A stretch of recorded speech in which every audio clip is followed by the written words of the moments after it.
GolfNewsRI presents the Golf Dudes Podcast.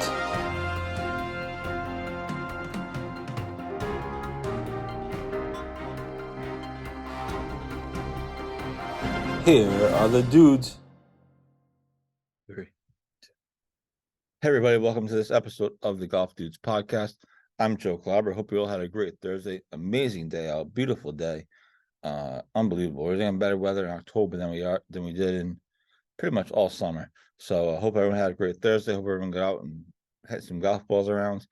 I'm taping this portion of the podcast from Cooke Country Club in the card room. I played golf on Thursday morning. I keep trying to not play golf anymore for this year. I keep trying to be done for the season, and I keep getting pulled back in. But obviously, it was a beautiful day out, and despite back injuries from sleeping wrong or sitting wrong, I don't really know what I did.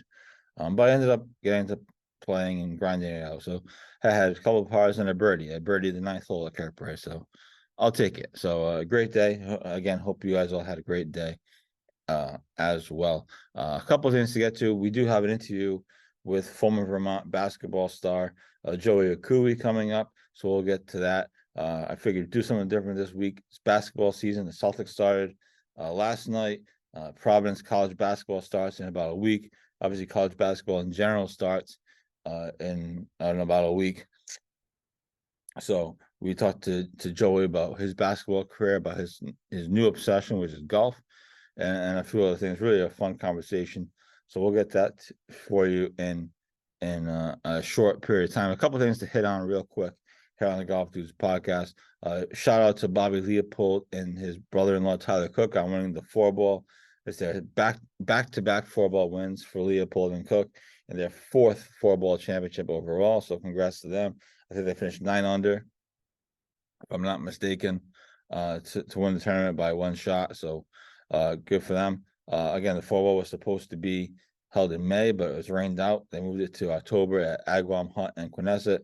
I hear from players in the field that both courses were in amazing shape, which is a good sign.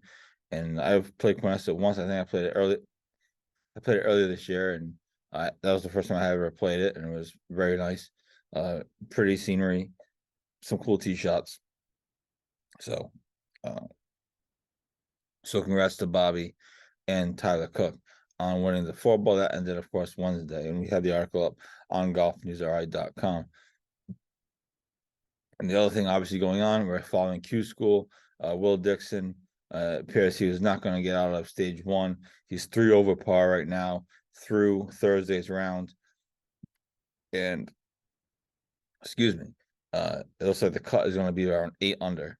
So people are going low with these Q-School. I mean, last week, we followed Chris Francoeur. The cut was like 11 under.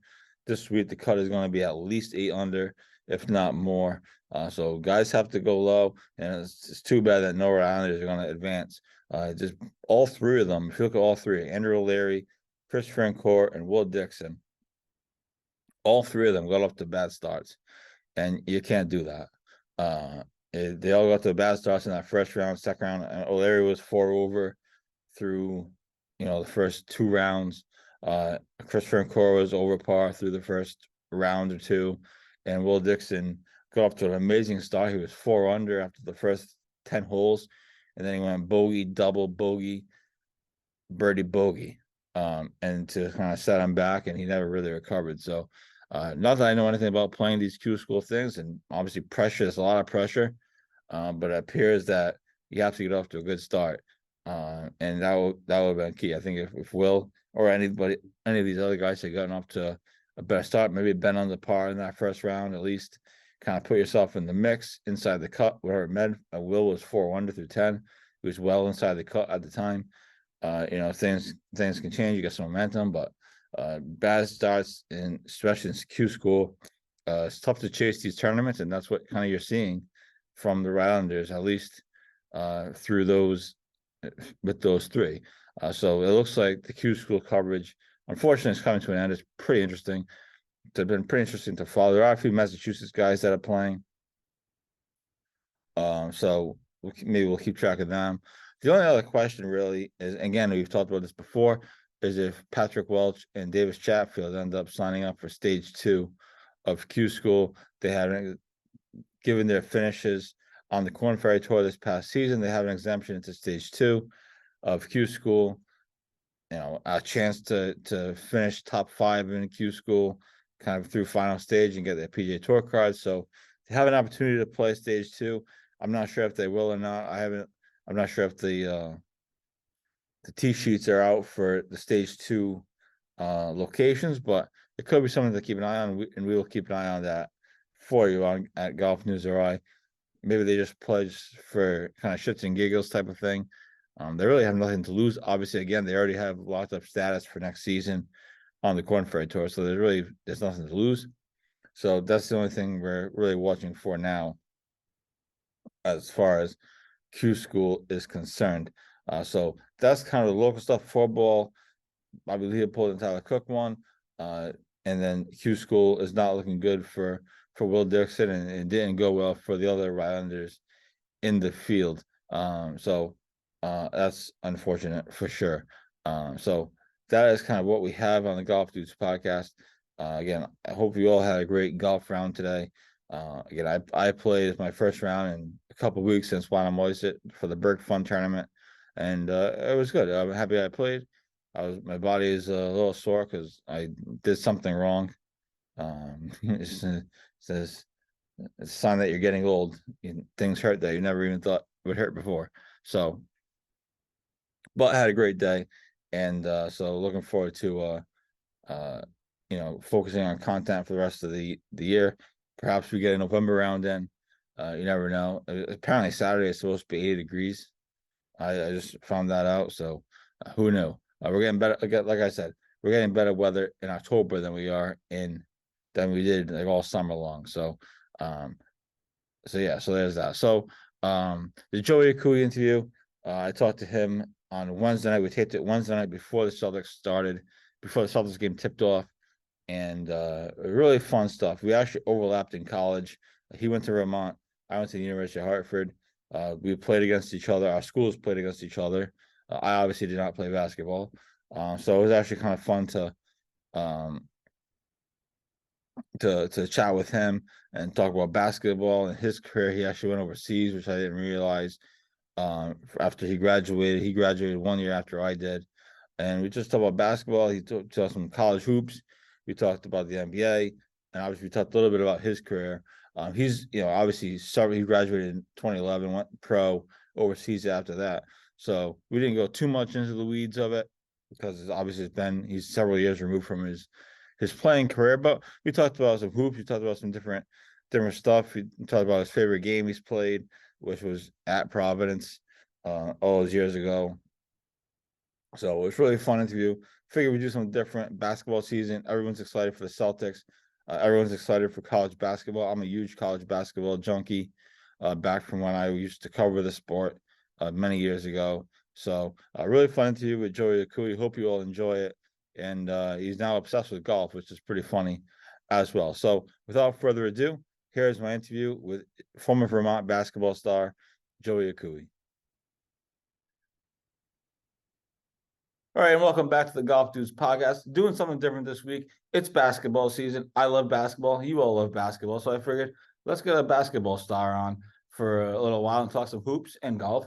Welcome Joey Accaoui to the podcast, former Vermont basketball star. I don't know about star, but I appreciate the invite. This is awesome. Thanks so much for coming on. You just came off the course. We're taping this at Kirkbride, in case you haven't guessed. But you just came off the course. How did it go out there? A beautiful October day. Yeah, it was awesome. Weather's is turning a little bit. Anytime you can sort of get out there in October is great. So a lot of leaves, but with the leaf rule that they have here, it helps a little bit. You former basketball player, probably still hoop. Now you're obsessed with golf, as we were just talking before we recorded. So right now, what do you have more confidence in, your tee shot or your jump shot? Depends what day. I haven't touched a basketball in a while. Yeah. I'd probably say Probably still a jump shot. I think, I need a little bit of a warm up, but my tee shot's starting to catch up a little bit. It's tough, man. Obviously I don't play as much basketball as I would like to. It's just you worry about getting hurt, it's the weekend warrior type injury. So it's hard to get hurt on the golf course. So I'd much rather stick to that right now. I'm sure people have found ways. Yeah, I know, especially here. Right? We're gonna get into some of the basketball stuff. Obviously, we're taping this on Wednesday, so the Celtics start in like an hour, and college basketball, which I'm excited about, is right around the corner. So we'll get into some of that stuff. But for you, when did you catch the golf bug? When did that hit for you? Now you're just telling me you're obsessed with it, which is great. But when did it kind of hit you? Yeah, I mean, it hit me, probably like towards the end of my overseas career when I was, say 2017, 2018, is when I started to really get into it. A lot of my friends were playing it, and we'd get out and we'd mess around. But once I started playing, it was like, all right, I'm tired of messing around, and I get frustrated. I want to start to get better. And so I started to slowly play more. And then with work and what I do now, you find ways to play and business, sort of mingle there, and wanted to get better because of that. It's sort of embarrassing if you go out there with people you work with, they're not playing that good. So the combination of all that and, it just, you start to get out there. It's funny. Like everything that I used to do in basketball and like the itch of wanting to get better, just I struggled for a while. Like, how do I move that itch? And between what I do now for work and golf, it's like I figured that out, which is awesome. So, Do you find that because I'm a huge JJ Redick fan of his podcast, and he was talking about retiring. Mhm. Obviously, he retired from the NBA, and he was talking about how golf kind of helps him fill that kind yeah, of void, yeah, the competitive void. yeah. Is that similar to you that it kind of helps you Yeah, kind of first fill off, that spot? huge JJ Redick fan. Love Old Man and the Three. Like That's that's what a I mean. great podcast. Yeah, absolutely. Yeah, I think it does. You're for like my whole life, like it was competition and competitiveness, and honestly, joining Kirkbride has probably brought that competitiveness more because when you're playing out with your friends and stuff like that, it's a little different. But now being here, all the different events that they do in the little tournaments, like I'm much more competitive in those because they mean something. They mean a little bit more. That's what I really loved about the Ryder Cup with that Kirkbride did with Alpine. It was like that was the first time I really felt like, okay, there's some competition here. So it definitely does, and it has filled that void. And you get out with the right group of people, and it's a competition for sure. So Awesome. So basketball season's approaching. This time of year, especially for in college, do you get the itch? Do you kind of flash back to when you were in college and like, boy, we're a week away from the season. Can we just yeah, like get this going? Or yeah. No, I mean I definitely think about it a lot and like remember this time of year now. You're playing some like exhibition style games, and they just have like Midnight Madness and all that stuff, and it's fun. I definitely once you get closer to like March Madness and like you see the conference tournaments, that's when I'm like, oh man, like that's where that because coming playing at Vermont, mid-major type school, your only chance to get to the tournament is during that weekend. And that's when it itches more. I get the itch more to like, oh man, like I miss those days for sure. you played in, I don't know, were you one of the Vermont teams that made the NCAA Yeah, so tournament? we went 'Cause to I know you played NCAA tournament. NIT Yeah, and yeah, CBI. yeah. So we went to every postseason when I was at Vermont. My junior year, we went to the NCAA tournament. So that was an experience of a lifetime. What was that like? I mean, obviously we're months away now from the NCAA tournament. Yeah, We can reuse this clip. yeah. Well, I mean, Yeah, I mean it was like I went to Vermont because, I knew I wasn't going to play at like a high major type school where you'd have a chance every year to go to the tournament. And so I wanted, Vermont was also like a great opportunity for me and something I was waiting for because like they every year they're playing to get to the tournament. I mean, over the last 15, 20 years, probably it's crazy to think it's been that long. But since TJ Sorrentine and those guys, like the expectation at Vermont was to get to the NCAA tournament. And so finally to do it my junior year and be on a special team, it was a lot of fun. It was everything I dreamed about. I think we were so excited. You sort of get caught up in everything that leads up to the game, and then you get to the game, and it's like, wow, like there's a lot going on here. But that week was crazy because we win our conference tournament. We find out who we're playing. They do the selection Sunday. You get chartered out somewhere, and it's a dream. It was just an unbelievable experience, and it's hard not to rethink about that when March Madness comes around. So, What was your what's your basketball memory? Is there a game that sticks out to you? Is it the NCAA tournament against yeah, a top? I'm assuming you guys must have played a top seeded team, yeah, top-ish seeded team. for sure. But is there a game or two that Yeah. sticks out to you when you think about your Yeah, probably career? probably that in the NCAA tournament, but also the championship game, in our America East tournament to go to the NCAA tournament against we played Boston University, and it was at home in Vermont, and all my family friends are there, packed gym, it's on ESPN, it's like you're playing for a chance to go to the tournament. So that game, and I'm probably like, wasn't a too great of a memory because we lost, but playing against Providence at the Dunk was like a dream, to growing up a PC fan, as you and I talked about, and to play them and come home, and I think I had like 60 or 70 people there, and that was a lot of fun. So those are probably the two things that I remember most. And what was it like going overseas? Everybody, you see everybody, a lot of guys, not everybody, but a lot of guys go overseas and try to play pro. Ed Croswell is over there, Nate Yeah. Watson's over there now, just recent guys. What was that? Talk about that experience and what Yeah. that's like for an American to go Yeah. overseas and play. Yeah, actually it was it's funny. I played with a lot of former Friars while I was over Oh, there. really? Herbert Hill, Yeah. Marcus Douthit, some of the names that you probably Garnett Yeah. Thompson, some of these guys that so it was pretty cool. It's like it was sort of crazy to play with some of them.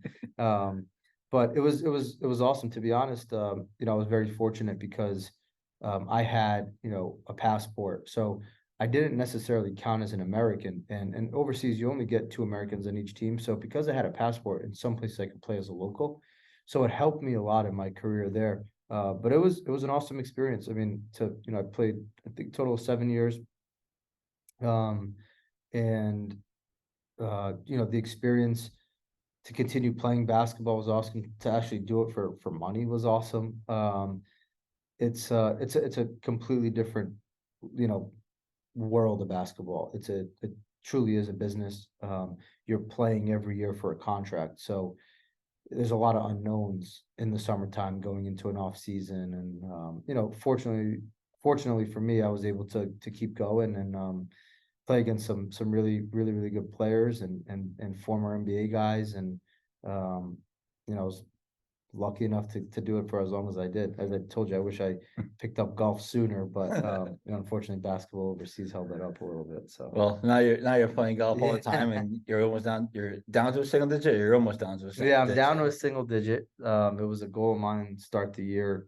Joining a place like Kirkbride and having the resources here with, you know, uh, first off, a lot of really good players here. But the practice facility, and I play a lot more on the weekends, in terms of golf, but on the weekdays, being able to come here, 5, 6 o'clock and chip and do some of these things, like that's what's helped me personally. And my family loves it here. My daughters obviously, and my wife enjoy the pool, and so it's made it easy. And that's what's helped me come down is, you're able to come out here and chip, play a few holes, and enjoy the facility. So Yeah, obviously Calabro is a great place. I'm biased, but I've been Yeah. here for a while. But Yep. it's a great place, and I stink, but I enjoy the camaraderie of yeah. the camaraderie of Some the great sport. some great guys here, that's Yeah. for sure. So Absolutely. I want to get into some analysis. Basketball season's here.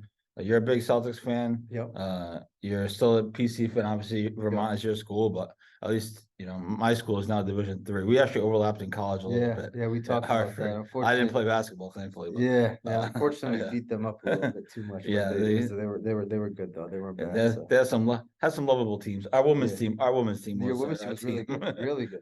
Our women's team was our team, and I always Yeah. root for the Connecticut Sun a little bit. because of Generosati. Mhm. Generosati is the president. Yep. I believe she's still the president of the Yep, Connecticut Sun. So I always root for them, just for her. Yeah. But yeah, our women's team was our bread and butter. That got me Yeah. to the NCAA tournament at Duke one year. My senior year, we charted down with the team. Oh wow, that's to awesome. NCAA tournament, Oh, wow. Cameron Indoor Yeah, Stadium. that's one thing I So, wish that we was pretty played cool, Duke so. to play in Cameron, because that looks like the 2 years after I graduated Vermont, they played at Duke, and that looked like like an experience to be able to go Yeah. down there. Unfortunately, when we were there were no students because it was NCAA tournament. It was Yeah, Hartford of against. I course, think we of played course. LSU or whatever. Yeah. But just to be in the arena History. in that place, it Yeah. was pretty cool. It was one of my favorite college memories. Your memories are on the court. My memories are watching, Yeah. watching from the sidelines. Well, And they still are. I still watch, we're making new memories now. I still watch from the sidelines. See, Celtics start in tonight again. We're taping this on Wednesday. What do you think about the Celtics? Drew Holiday comes in. Obviously Tatum and Brown, it should Yep. lead them, but Yeah, different team, much different team, right? I mean, when you look at them, you bring in somebody like Porzingis, really spaces the floor. They'll be exciting to watch. I was worried for a while. You lose somebody like Marcus Smart and the toughness that he brings, but then they figure out a way to get Drew Holiday, and it's, in my opinion, a little bit of an upgrade. I think, I think more on the offensive side. I think he's an upgrade compared to Marcus Smart. So it'll be interesting to see how they work. The other thing is, like, you see somebody like Peyton Pritchard probably need to play more and step up, and signs a new contract, and so they'll be interesting. But you got Tatum and Brown, man. I mean, probably arguably the best duo in the NBA right now. So a lot of expectations on them. The East got better, right, with the Bucks signing Damian Lillard, and so the Knicks should be decent. Yeah, the Knicks will be good. I mean, there's some talks now with Joel Embiid and what happens there, so could be some moving parts. But I'm excited, man. I think the Celtics are going to be, I think they'll be better, and they obviously had to make a lot of offseason moves after the way the year ended. So excited to see what that looks like. But the NBA is so weird, man. Like, the regular season, all stuff, like, doesn't really matter, and then the playoffs come around, and then it's like, you get an acquisition here or there, and the game changes. And so, like, the Celtics have always been really good throughout the regular season, but the postseason is where it matters. That's why I love the college basketball game more. But I'm a bigger college basketball fan than I am an NBA fan. Obviously, I still like the NBA. I'm similar to you, where I watch certain players. Like, I'm really excited for Chris Dunn. Yep. He got the guaranteed contract With in the Utah. Jazz, My buddy JJ is a big Utah Jazz fan. He thinks that Chris has a chance to start this year. Yeah, I mean, So he had a I'm really great excited for him. I might get the NBA, what is it, NBA package, whatever League it's Pass. called, League Yeah, Pass. yeah. Your League Pass, just to watch Yeah. his games. But I watch all his press conferences on YouTube, because I covered him when he was at PC. So he's like kind of my favorite. I say he's my favorite NBA player, which Yeah. everyone's like, how can that be? But Yeah, that's I mean, he kind of how it works. got back into the NBA and Yeah. had a great finish to last year. Amazing So, finish to last year. Yep. Well, he was killing it in the G League, and then he finally got. I'm watching his G League games, not every game, but a lot of them. And I'm like, okay, when is this guy gonna? Somebody's gonna give this guy a shot. Yeah. But it's just so hard to make. Like anything else in the pros, it's so hard to make it. And finally, Utah gave him a shot, and he killed it for them. And now he killed it in the preseason. I watched a few of his clips. So it's great to see him get a full year guaranteed contract at Utah. Hopefully he starts. They're obviously rebuilding, but start somewhere. Yep. And college game. We just had Big East Media Day. All my media friends were down there at the Garden.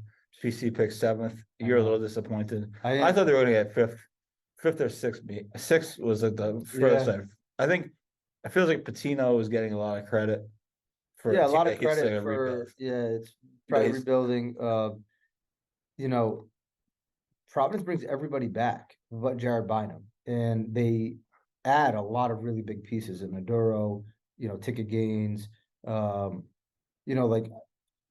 It's hard to understand, like, how they. I mean, they finished last year in the top 4 probably. I think they finished 5th. Fifth was it 5th? Yeah. So, like, they should have been in that probably 3 to 5 range, in my opinion. But I don't know. We'll see. I mean, as Kim English said, none of that matters to him. Well, of course. And Dan Hurley said that's all bullshit. Yeah, that's all bullshit. He said Jordan Hawkins. I think his quote was Jordan Hawkins wasn't picked on any preseason team last year, and he led them to a national championship, and he's a lottery pick. So Right. we'll see. I guess the one concern I would have as a PC fan, and it's kind of the unknown, is just, Kim English and his kind of X's and O's Yeah, type of thing yeah. coming from, the A10 A10, yep, to yep. the Big East, where, Yep. no offense, but it's a different, Different game. different. Yeah, different game. So that'd be the one concern I Yeah. have, and maybe that's what kind Yeah. of, But what he said but he yesterday, also has all the players. yeah, he has great talent. But what he said yesterday too is their focus is on defense. His quote was like, "Defense travels well in the suitcase," which I love, because that doesn't matter what level it's at, right? Like if it's in the A10 or in the Big East or wherever it is, like that's his philosophy, his mentality, and he's got pieces. I mean, you look at like Devin Carter, somebody like that who's tenacious on the defensive end.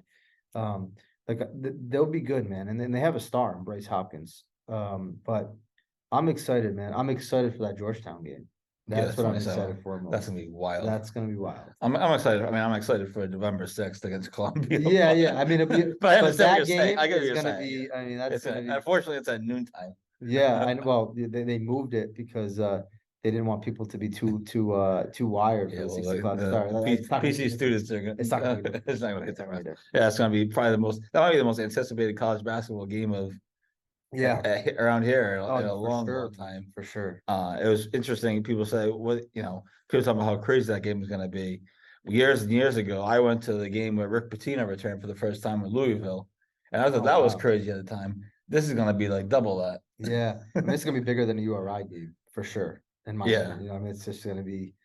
People are waiting for this. So. Oh yeah, tickets are gonna be sold out. The cheapest There's ticket now was it's like $500. Yeah. I Just mean, to get in the door. in the door, So yeah, it'll be exciting. It'll be exciting. What do you think about just in general the college basketball scene with the NIL now? Obviously, it's a lot different than when you played, when I covered, Hartford for all intents and purposes. But what are your thoughts on the whole scene now? Yeah, I mean, you could have made some money. I mean, it's funny, like the Vermont guys now, they, obviously is a huge difference in, Of course, what, of course, Bryce Hopkins is made, but some of the Vermont guys are making some money, and there's a lot of local sponsorships up there in local places, and they utilize them well. And but when you look at like the larger landscape in some of the bigger schools, it's interesting, man. I mean, I don't know the details, but I know like Bryce Hopkins and Devin Carter, we're waiting to see what their packages look like, even like a Jaden Pierre.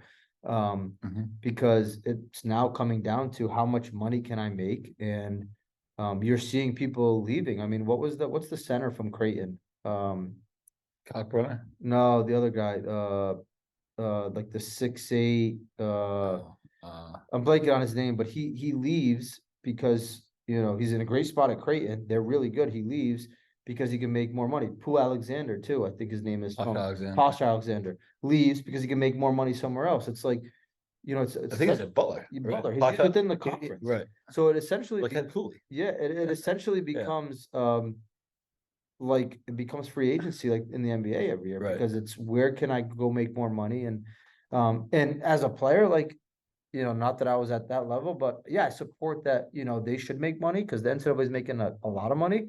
But there's got to be a balance where you're not seeing like people leave at the end of the year because of, other opportunities, and like they essentially almost don't have to sit out sometimes. So right, depending on their circumstances. Correct.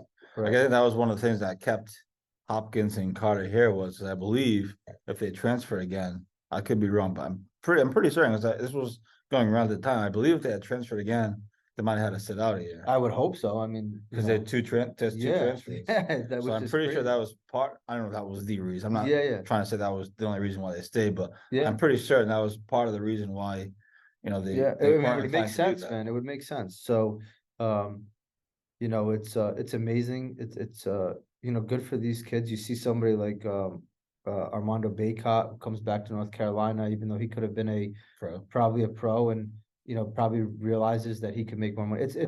It's different in football. I mean, football is another level of it, but certainly, like I said, I think it's good for the students, man. Like they deserve to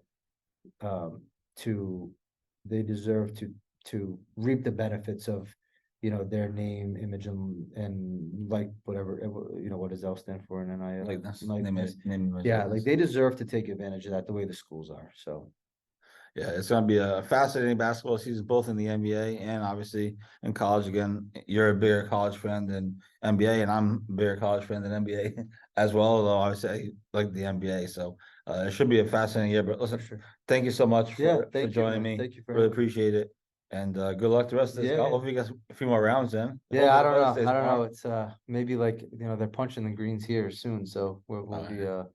we'll be just pitting the simulator in the off season. So Yeah, there's plenty of indoor simulator yeah, places around. definitely, We just did a big story about that last week on Golf News, right? Yeah, So, Joey, thank you so of much. I course, really man. Thank you for appreciate it. having me, man. Appreciate That's it. Joey Accaoui, from former Vermont basketball star, now turned golfer, Yeah. obsessed golfer. So yeah, not star just yet. Not star not just yet. star, but soon to be. My goal is to beat Mike Hamilton. So Well, that's a lofty goal. yeah. But he has to give you like 10 shots, No, probably. he's got to give me 20. If he's watching 20? this, I get 20 shots, man. 20 shots. Yeah. All right. All right. We'll send this clip to him and see what happens. Thanks so much. Appreciate it. We'll be right back on the Golf Dudes podcast. And welcome back to the Golf Dudes podcast. Thanks so much to Joey Accaoui for sitting down with me for a few minutes and chatting, talking about some hoops again. Figured do something different. Everyone's excited for the basketball season to get started. So I figured see if he would be interested. And it was a great conversation again. I didn't get too much into the weeds with him about it. He's several years removed from his career. So I wanted to keep it pretty basic, but a really good conversation, and thanks to him for coming on. Again, we're all excited for college basketball season. I'm a huge college basketball fan, as many of you know. So it was great to chat with him. There's not much going on. I think there's a PGA Tour tournament coming up. It's kind of a weird time of year for golf, but it is turkey trot season, and it is starting to be indoor golf season. Of course, we had our big feature on indoor golf last week. We were at Golf 365 RI. I'm sure many of you saw the content from there. Our friend Peter Walsh's new place that opened up, so check that out. And obviously check out our good friends at Inside Links in Cumberland. Next week is supposed to be in the 40s, so a great time to head indoors and keep that swing loose. So check that out as well. But obviously quiet time in the golf world, but still a handful of things going on. We'll have Will Dixon's Q-School round covered, final round covered on Friday. Again, he's 3 over par for the tournament, and the cut is 8 under. So barring something crazy happening, it's hard to see him making the cut. And it's just too bad. None of the Rhode Islanders made the cut to stage 2 again. The biggest question that we're going to watch now is, do Davis Chatfield and Patrick Walsh play in stage 2 to try to get an opportunity to earn their PGA Tour cards in final stage? So we don't know what the answer is. I personally doesn't feel like they're going to play. I haven't heard much about it. I haven't seen them, anything on social media as far as them practicing or getting ready. So it feels like they're just going to take the Corn Ferry Tour year 2 and go from there, which I probably would do the same thing. But maybe they play Q-School and they have nothing to lose again, like I said. So we'll see what happens. But that's what we have for the Golf Dudes podcast. Thanks again to Joey Accaoui for coming on. Next week, be sure to tune in, same bat time, same bat channel, and we'll have some more stuff coming up for you. Also, actually, before I log off, I should tell you that tentatively, because these things change, tentatively November 8th, we are going to be launching the GolfNewsRI Gift of Golf holiday podcast. We did this in 2021 to great success, and we have a few golf brands or golf companies lined up for this year. We skipped it in 2022.